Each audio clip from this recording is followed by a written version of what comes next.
नमस्कार, मैं हूँ प्राची खंडेलवाल। इस वक्त हम मौजूद हैं नोएडा में। देखिए, किसान आंदोलन का आज तीसरा दिन है। पहले 2 दिनों में पुलिस और किसानों के बीच बहुत तनाव हुआ है। किसान सड़कों पर ही नहीं बल्कि अब तो रेलवे ट्रैक पर भी उतर आए हैं। लेकिन इस बीच सबसे बड़ा सवाल ये है कि अगर किसानों की मांग पूरी नहीं हुई तो क्या 2024 लोकसभा चुनाव में इसका सीधा असर भाजपा के वोट पर पड़ेगा?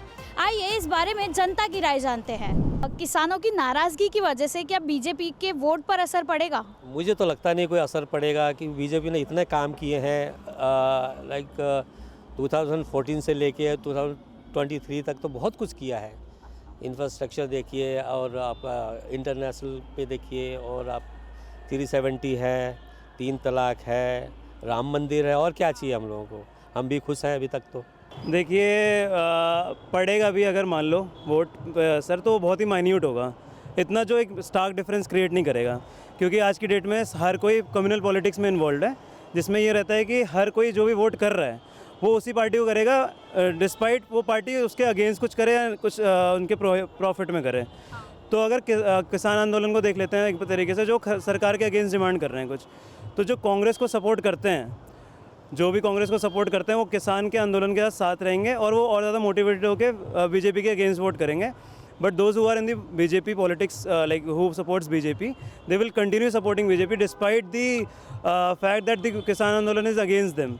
कि मतलब बीजेपी पार्टी के अगेंस्ट भी कुछ कर रहा है कोई किसान आंदोलन, और बीजेपी पार्टी वाले को लगता भी है कि हाँ किसान सही डिमांड कर रहे हैं।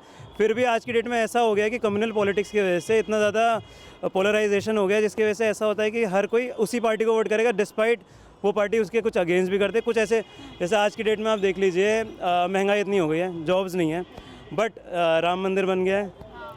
एक कुछ भी पॉजिटिव हो जाता है ना, तो वो सारी नेगेटिविटी को सकम कर लेता है। भाजपा का इस पे कोई नुकसान नहीं होगा, क्योंकि कहीं ना कहीं सरकार की तरफ से भी कुछ मिस है और किसान आंदोलन में भी कुछ ऐसी मांगे हैं जो कि वो उचित नहीं है।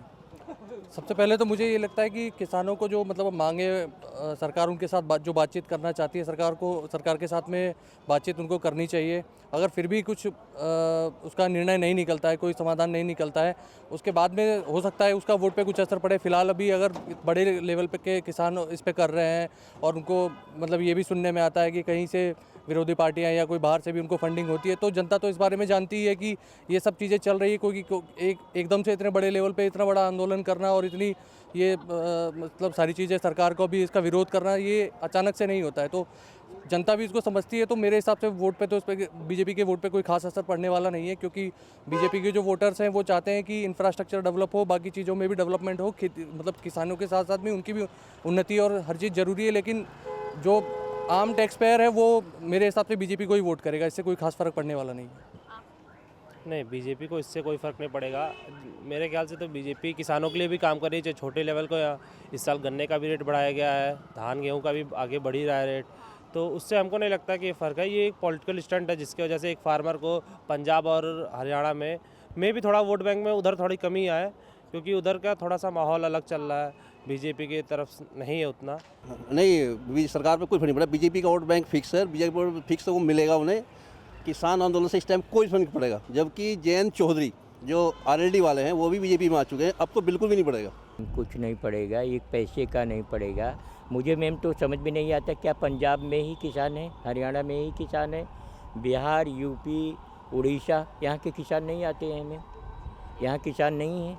और जिस तरह से कल किसानों ने गुंडागर्दी की है मैम, देखेंगे कनाडा के झंडे लहराए जा रहे थे, हाँ खालिस्तानियों के झंडे लहराए जा रहे थे। किसानों को अपनी मर्यादा में भी तो रहना है मैम, हाँ। और क्यों, हमें तो आज तक समझ भी नहीं आया कि सिर्फ किसान पूरे इंडिया में पंजाब में ही है, हरियाणा में ही किसान, और कहीं किसान नहीं है। ये भी तो सोचने वाली बात है मैम। अगर किसानों की मांग पूरी नहीं हुई तो क्या 2024 चुनाव में बीजेपी जीत पाएगी?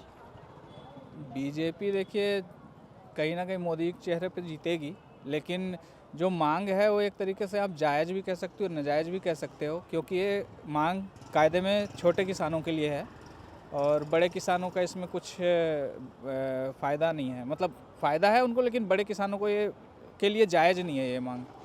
तो गवर्नमेंट को देखना चाहिए कि छोटे किसानों को कैसे आगे बढ़ाया जाए।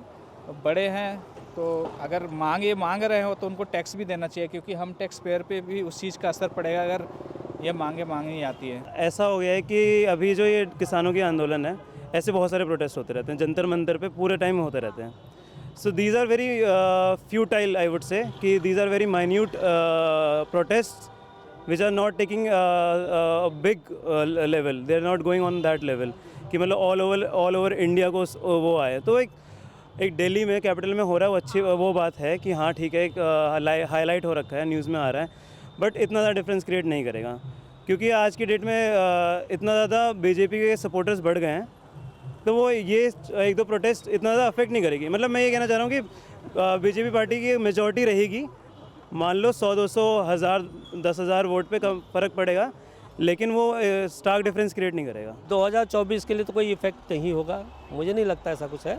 बीजेपी अच्छा काम कर रही है ना, सेंटर में है, बाकी इंटरनेशनल में आप देख रही हैं कहाँ से कहाँ तक हो रहा है, बाकी ठीक है जहाँ तक है। ये तो था सिर्फ एक मुद्दा, लेकिन ऐसे ही और मुद्दों पर देश की जनता क्या सोचती है इस बारे में कनेक्ट करने के लिए सब्सक्राइब कीजिए न्यूज़ कनेक्ट।